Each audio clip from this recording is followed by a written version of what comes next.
What's up, buddy? Nothing, man. Out here in 28-degree weather fishing. Shit, man. Would you? I should have known, man. You told me a couple days ago that you'd be out kayaking. That's fucking great, man. I love it. What have Hell you been up yeah. to? Mostly working, Yeah, and try to do a little bit of fishing when I can. yeah, Hanging with the family, all fun yeah. stuff. How about you? And just building stuff. And I had this crazy idea that I'd see how many podcasts I can get done in a weekend. So you're number one. We're gonna hammer out about 30 of these sons of bitches this weekend. So it's a lot of fun. Well, That's a lot. I really wanted to have you on, man.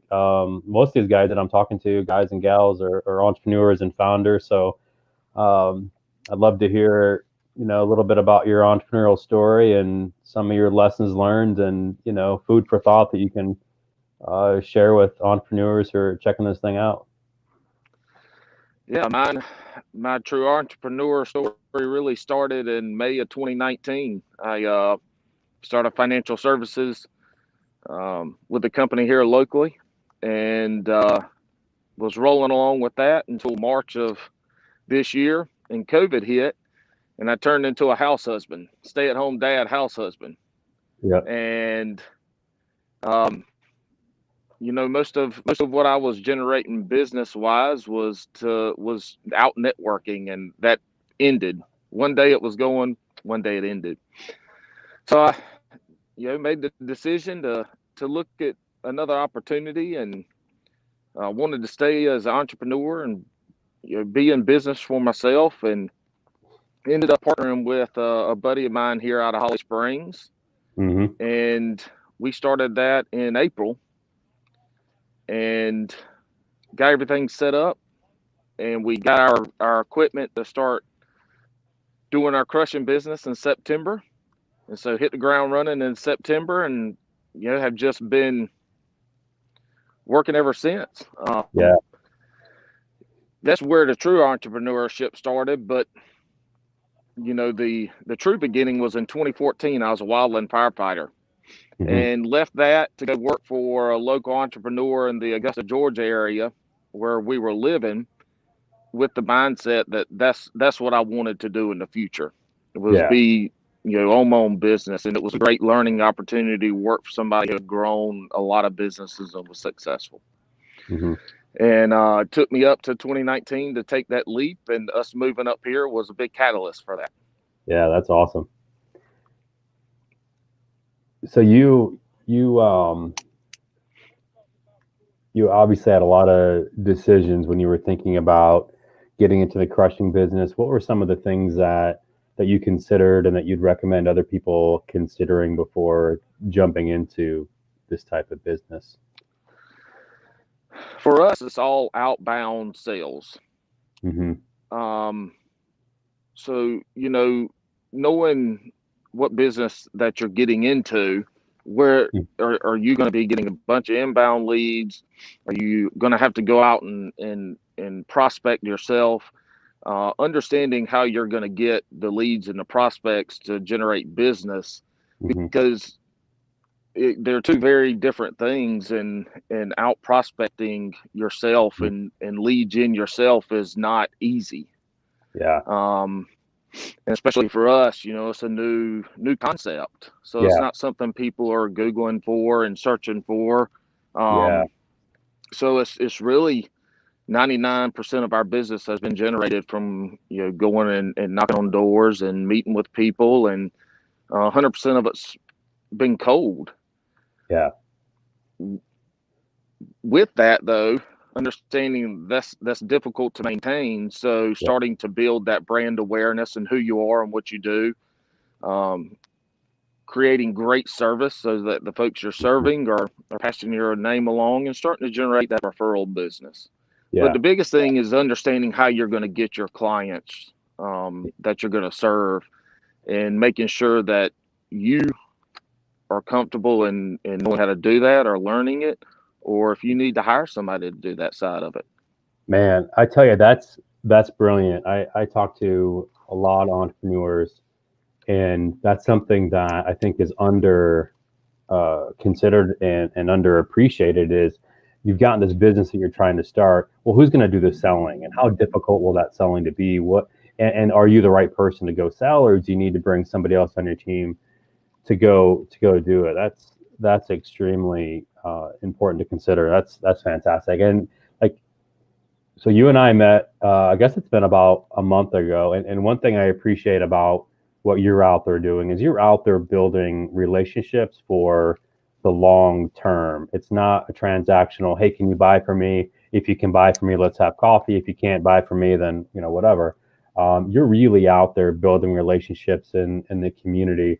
How do you sort of keep that organized? How do you maintain that? How do you figure out when to have conversations? I'd love to just get some insight into your process, in particular because you're selling B2B, and I think there's a lot of value in how you can provide some of those lessons and how you go about building the relationships and maintaining relationships. Staying organized is really the biggest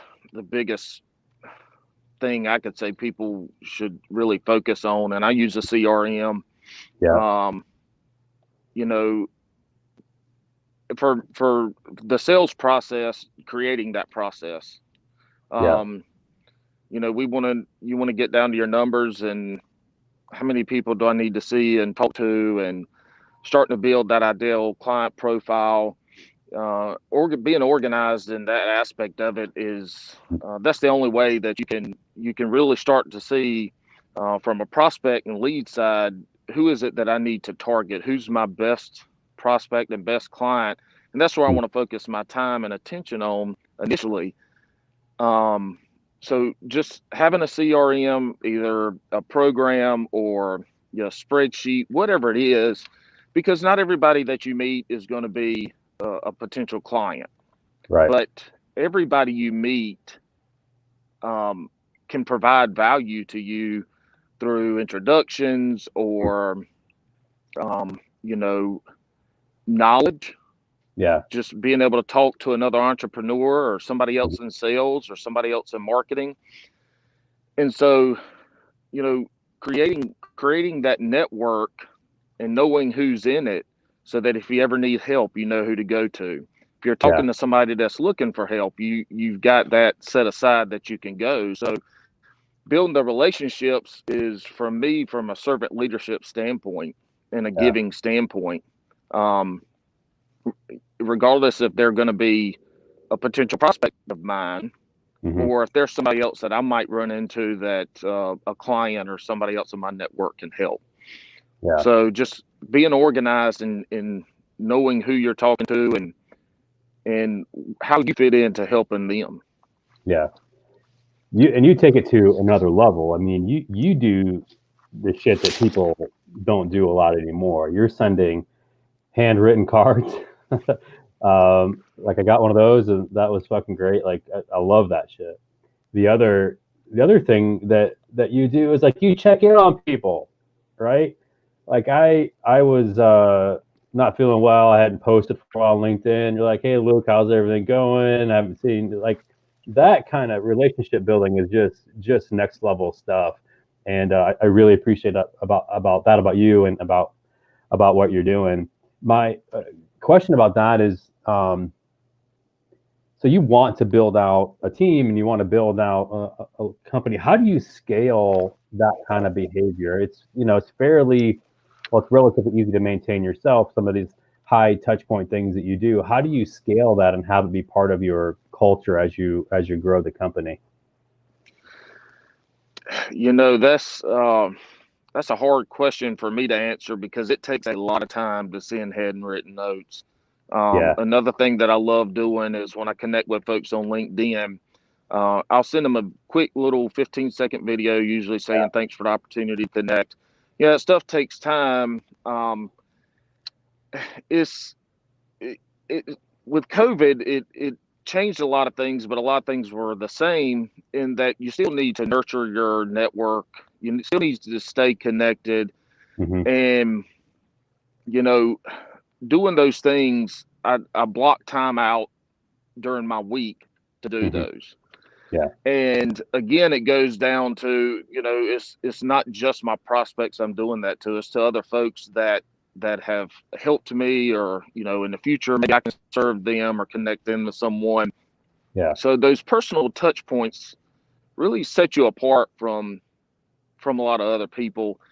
And if you think about it from a sales perspective, we're not only selling against our competition, but everybody else that's going and touching these people and trying to sell stuff.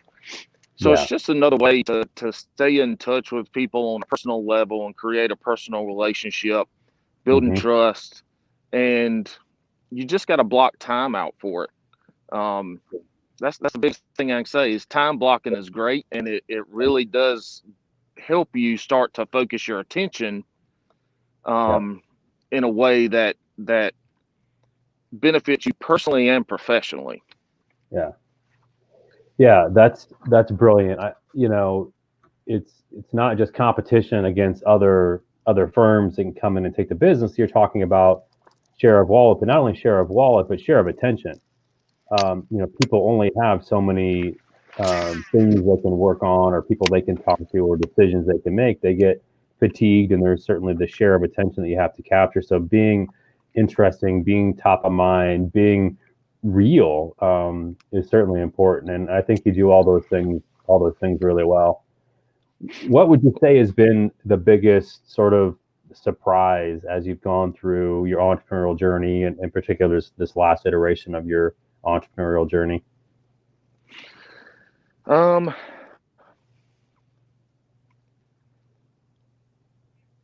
I I don't know if I have a biggest surprise. It's I would say if I had to choose one, Mhm. it's never as quick or as easy as you think and plan it to Yeah, be.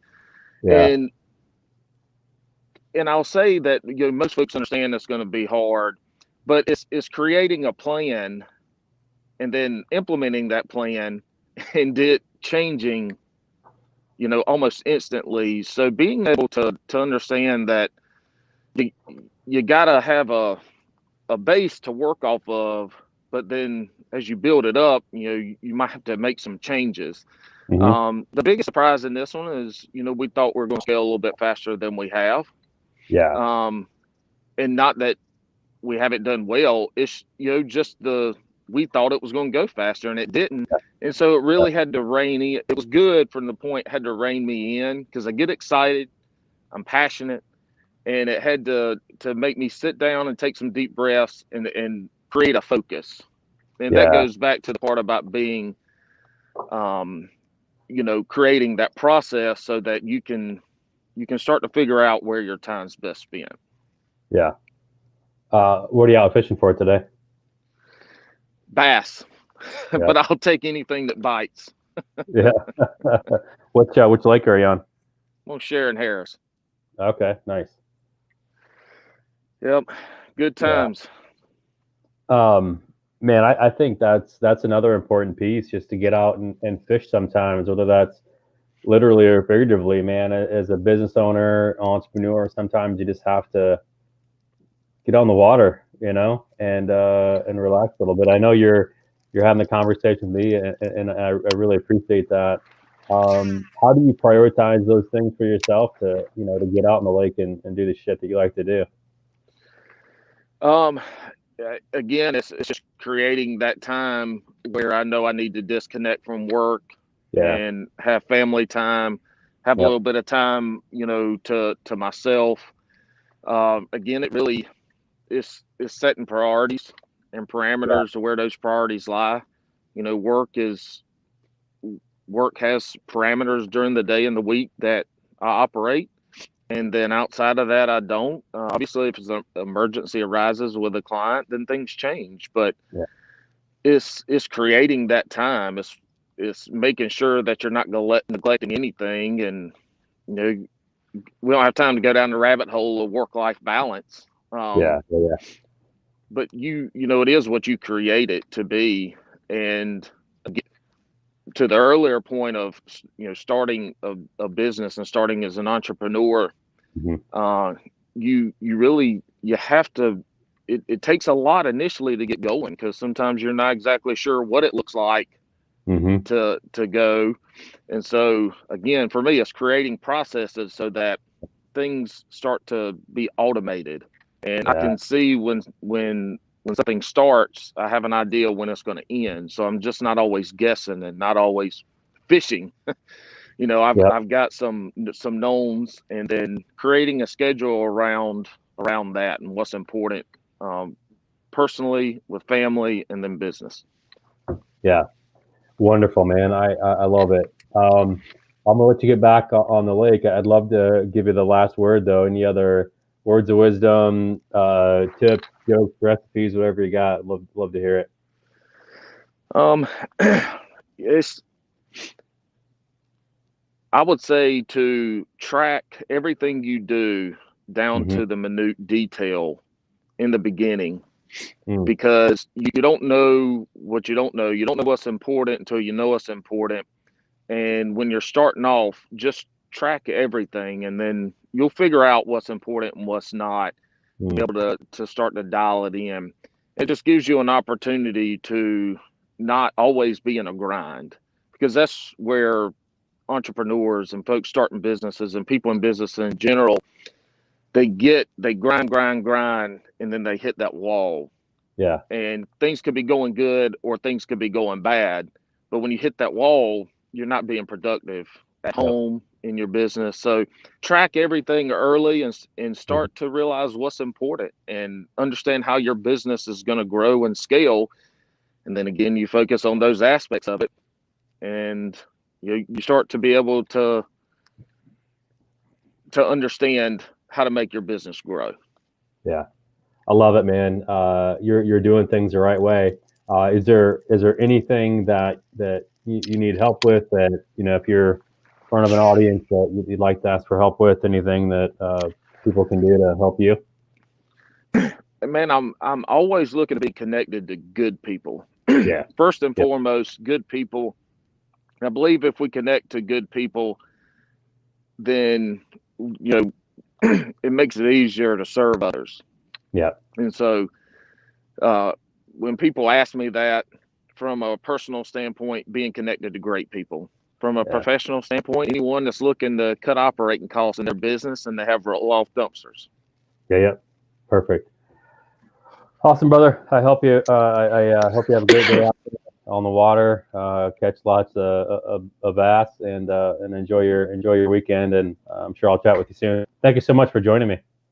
Thank you for having me. I'm really appreciative, and let me know if there's anything I can do for you, as always. Awesome, Have man. a great Saturday, man. Good luck knocking all these Yeah. out. Awesome. Thank you, sir.